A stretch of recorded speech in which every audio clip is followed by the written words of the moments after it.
welcome back to the Pretty Bookish channel. I know you can probably tell we're outside today. I just need some fresh air, and I just had a quick 20 minutes in between the things I had to do today, so I thought let me actually finally do what I promised I was going to do, which was like just, it's not my typical video. I was just going to do a book review of Tether by Jane Igaro, just like a in-person rundown and like kind of unpacking of this book that I had a couple of problems with. I don't typically do these kind of videos. I think I'm going to start doing them, but I haven't really like done a bunch of like reviews like this. But this book really brought that need out in me. There's a couple of things that bothered me, and a lot of people are like, we'd really like you to unpack it, and I was like, I would love to do that. And now I have a couple of minutes, so let's actually do this. Okay, so I got my trusty Starbucks. I even got a notebook and like wrote some stuff down for you guys so I don't forget anything. Okay, let's jump straight into this because I don't want this to be super long. Right, okay, so Tether by Jane Igaro is a contemporary romance novel. It was published by Berkeley, which is a huge publisher. They have an entire romance arm of their, or imprint as they call it in the industry, of their publishing house. So the reason why this book was such a, oh my god, I had to have it, is because this is, first of all, cover. As you can see, black girl romantic lead, which in 2020 is still not that common. So this book is about a Nigerian Canadian girl, her name is Azere, who falls in love with a white guy named Raphael. So let me give you like an overall examination or like explanation of the plot. So basically what happens is that when Azere was 12, she moved from Nigeria to Canada with her mom and her sister. Her dad was on his deathbed when they were leaving Nigeria, and so he passed away, and on his deathbed he made Azere promise. So she comes from the Edo tribe, so you know in there are multiple ethnicities in Nigeria, like dozens and dozens and dozens, and so typically people know about Igbo and Yoruba, but like, so she is Edo. And her dad makes her promise that she is not going to marry a man who is not Edo. Specifically, not going to marry a white man or fall in love with a white man, not forget where she comes from. So she's going to marry a man who is Edo. That's what she promises her dad. So she makes this promise, and so she lives her life by this promise that she made. Then in like the first, I want to say, chapter of the book, she's basically like this is like, now fast forward, I think she's 25, like in her 20s. She's at a bar, at like a hotel bar, and she runs into this guy Raphael. By the way, can I just also disclaim this like relatively early on? If you are still planning to read this book and you care about spoilers, nothing I've said so far is a spoiler, because everything I've said so far is in the back of the book. But coming like from now on forward, this video is more for people who've either read it and want to kind of hear my opinion and kind of like want to engage with it more, or who don't plan on reading it and just want to hear my opinion, or people who don't care about spoilers. I mean, obviously, like, it's a romance novel, so like the general gist of it is the same. So, but I just wanted to put that disclaimer here. Okay, fine. So she's in this hotel bar and she meets Raphael. Wham bam, one night stand type situation. This white man, it's all chuckles and giggles and fun, and like, then they have sex. Then Azere finds out that she's pregnant. Then first Raphael, then she goes to work, I think like a month later or something, and then, oh my god, Raphael is the new employee. You know that trope, like he's like all of a sudden like the new managing director or whatever the hell he is in the company that she works for, this marketing company she works for. Then she realizes that she's pregnant by this white man. And so now she's like freaking out because she knows her mom will full on disown her. In the background, what's happening is that, so she had her first lover, the guy she lost her virginity to, his name is Elijah. And so Elijah is now trying to get her back, and he's Edo. And so her mom is like fully team Elijah. So her mom is like, okay, yeah, you need to be with Elijah. You need to go on a date with Elijah. It's very much, have you watched Indian matchmaking on Netflix? It's very much that, like that kind of show. Like very much the mother is basically wanting Azere to date every eligible Edo man within a 50-mile radius. Fast forward. Her mom ends up finding out she's pregnant, and Raphael is the father, and now her mom is absolutely fuming. Her mom like disowns her, goes on a full like Nollywood soapy rant. No child of mine, you are dead to me, the whole thing, right? Then she stays with Raphael. Then, okay, then fast forward, whatever, she's dealing with all the stuff with Raphael, and she's like, her mom disowned her, whatever. Eventually, she's like to Raphael, no, I can't do this anymore with you. I have to pick my family. Somehow ends up back with Elijah. Then she realizes, and because Elijah now has decided he's going to raise some white man's baby, but as Kolapo. Then fast forward, she ends up at the end of the book. The end of the book. So she basically like has this epiphany where she realizes, no, it's my life. I have to do what I want. I have to be happy. Then she ends up breaking up. Then she breaks up with Elijah, and she's trying to get Raphael back. She goes to confront her mom, and then she finds her mom in bed with her uncle, who is her dad's older brother. And then she's like, you hypocrite, blah, blah, blah, whatever. And then, fast forward, she ends up with Raphael in the end, as is the typical. Okay, so that's a basic plot. It's not a basic plot. I basically just gave you guys, I basically just did an audiobook of the book. Right, okay. So what did I write in my notes? Because I want to discuss a couple of things. First of all, the plot. It's ridiculous. But like contemporary romance in general, the plot is usually ridiculous. So I don't have a problem. A problem with the general plot. I actually really liked the idea of the book. However, in terms of the execution, the structural issues with the book, the pacing is weird. The fact that like chapter one, they've had sex, but you have no description of the sex. It's like sex that happens behind a closed door. It's very Victorian, very PG-13. This book has like the steam level is -5, right? So that's a problem for me, first of all. The pacing of this book is weird. The sequence of events is really strange. It doesn't flow. Added to that, the dual narrative between Raphael and Azera, which is not balanced because it's mostly Azera with Raphael every once in a while. Now, Raphael is dealing with his own stuff. You find out towards the end of the book that he was married before and his wife and her unborn child died, and so he's got issues and stuff like that. But at no point during the whole book is that really explored or unpacked. You just realize that like he's got issues like towards the end when like I don't know how to explain this, but like his backstory is very, very sketchy. Like you don't really know where he's coming from. You just know he's a white man of Spanish descent, like, and he has some sort of sad history, but like you don't really get to delve deep into his issues. Not like, you know how in Get a Life, Chloe Brown by Talia Hibbert, like Redford and Chloe's issues are balanced in the book. So him dealing with his like past of like emotional abuse and stuff like that, and her dealing with her own issues, it's balanced. So you get to know Redford. In this book, Raphael doesn't exist. Like he's not a person. Like he's just a figure of a white man, not a real person, right? Okay, fine. But I was going to talk about that later, but anyway, it's fine. Like, now we're moving. Okay, so structurally, the plot is weird. The character development is not there for any of them, and I'll talk about that in a little bit. But also, there's a lack of chemistry. Like, Raphael and Azera make no sense as a couple, right? And then also, the dialogue is very stilted. Like, there's something about... Do you know what this book reminds me of? It's one of those classic cases of, I think... I'd be interested to know who edited the book.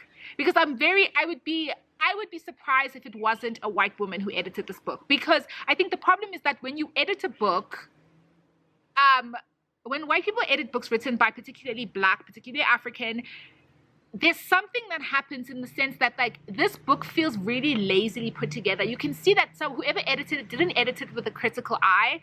And I don't know if that's like a racial thing or if that's just whoever edited this book was being lazy, but like there's a lot of things that could have been fixed that just went awry.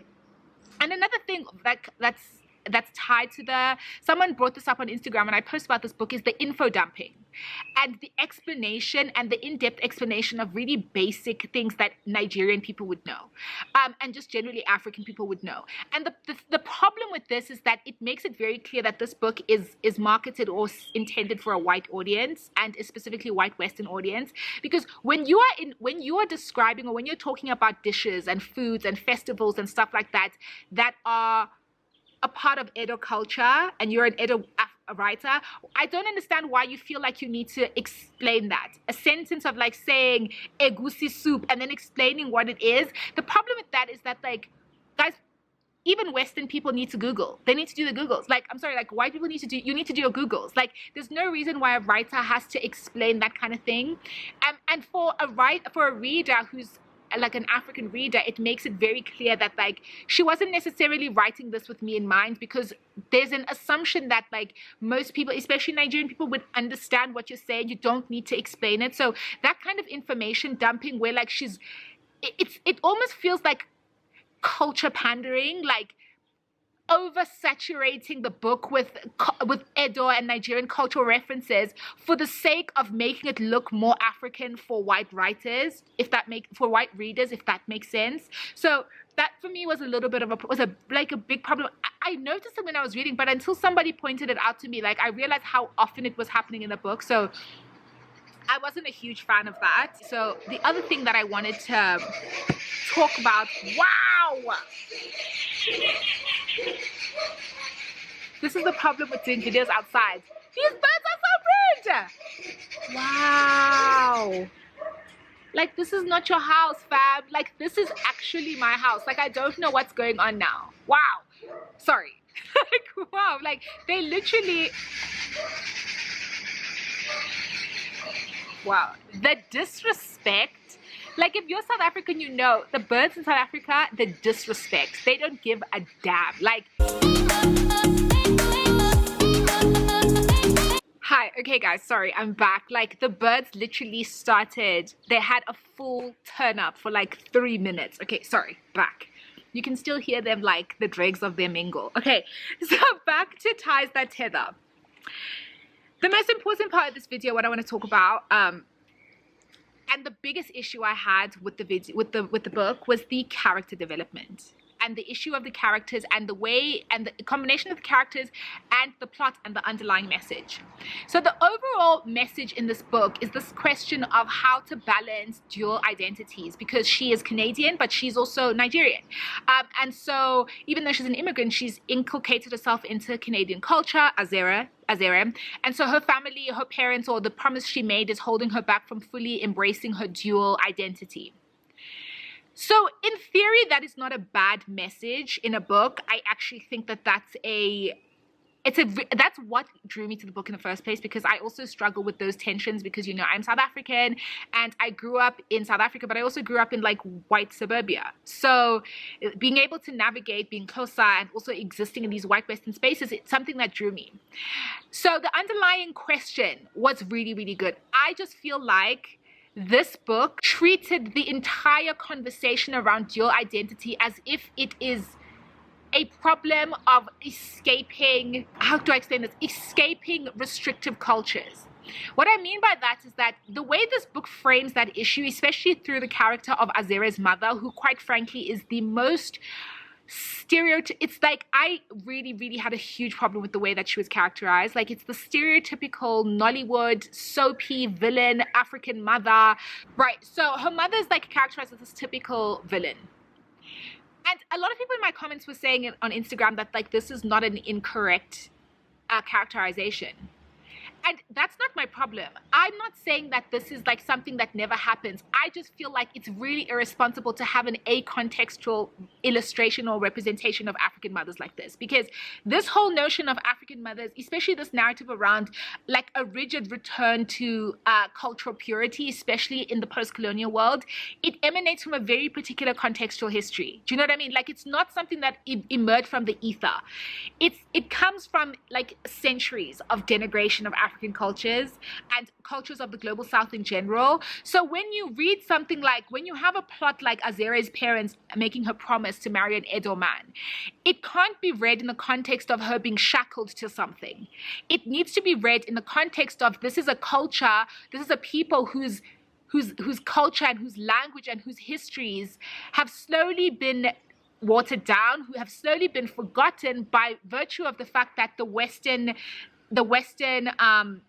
cultures have dominated in the world, right? So I feel like this is the problem with the characterization of Azere's mother's character, is that it's made as if what her parents asked her for is something insane. Now, I understand that you can't ask your kids on a deathbed wish to make a promise to only marry an Edo man, but I think the underlying message behind that is that please don't forget where you come from. And I think by making Azere's mother this crazy villainous character in the book, it makes what the book does is removes the validity of anything that she was saying with regards to culture and heritage, and not marrying a white man, quite frankly, and marrying someone who will have respect for your heritage and your culture. And I think what's interesting as well, if you've read the book, is that Raphael's parents are characterized as being very, very chill. They have no problem with the fact that Azere is black. Like, and I think it's little things like that where it's just like, so it's the black parents who are going to be like these crazy bigots, and it's the white parents who are super chill. It's the white parents, Spanish parents who grew up in Canada, who are the ones who are just like, no, it's so chilled, it's fine. Black girl, it doesn't matter. They have no qualms. They have no issues about like her being black. I just found that to be a little bit unrealistic, but also it's very glaring, the difference in the way that those two sets of parents are characterized. And it perpetuates again this idea that, like, especially for black women, that our heritage and our culture is something we need to find a way to escape from, because it's in this book, it's presented as being so restrictive. And I'm not at all saying that that's not the case for some people, because I think that is the narrative that exists, and that's a reality for a lot of black women, especially black African women. However, I think that this book lacked context. You need to explain these things in a context that makes it clear where these ideas come from, where this kind of fear, because I think that's the part that of Azere's mother's characterization that was not explored enough, is that a lot of the time, even her father, that deathbed wish came from a place of fear. So it needs to be explored. It wasn't just like her, because her mother's character it's made as if it's just her being overbearing and crazy and trying to be all up in everybody's business all the time, right? And so I don't know. And I also feel like this story didn't need Azere's mother's character to exist in the way that she did, because I think the conversation around culture, specifically Azere herself navigating that space, should have been a more internal thing. Like, there was very little exploration of what Azere actually thinks and how she on a day-to-day basis is navigating those two spaces, because so much space was taken up by making her mother the villain of the story, if that makes sense. Yeah, so I just thought that was really, really like problematic. So yeah, also like Raphael, as a side note, a lot of like little hints of white savior stuff, like his whole thing, like, because his character is just so not fleshed out that it's very easy to get white savior complex from him, because like I don't know how to explain this, but like he very much like encapsulates or like embodies this idea of like this white man who's ready to embrace you and your culture and is just here to make you okay with you. That's what I'm trying to say, is that like Raphael's character is positioned in a way that he's going to make Azere okay with Azere.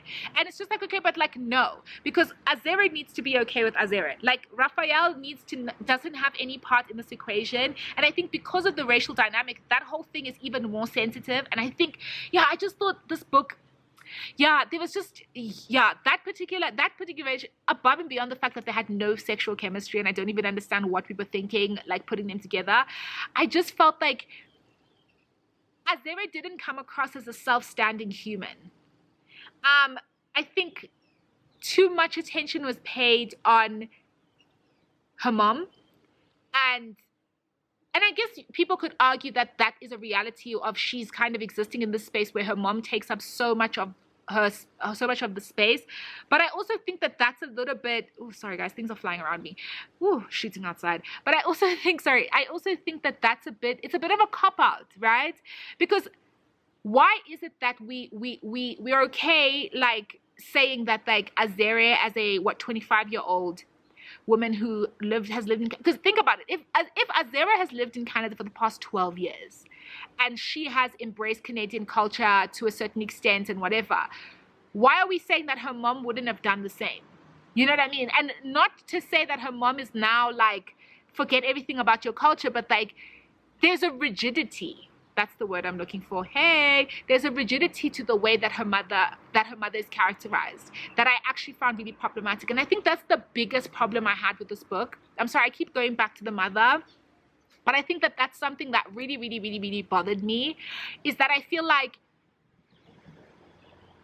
yeah, I just feel like it was an unnecessarily harsh depiction that lacked context, that also was unnecessary.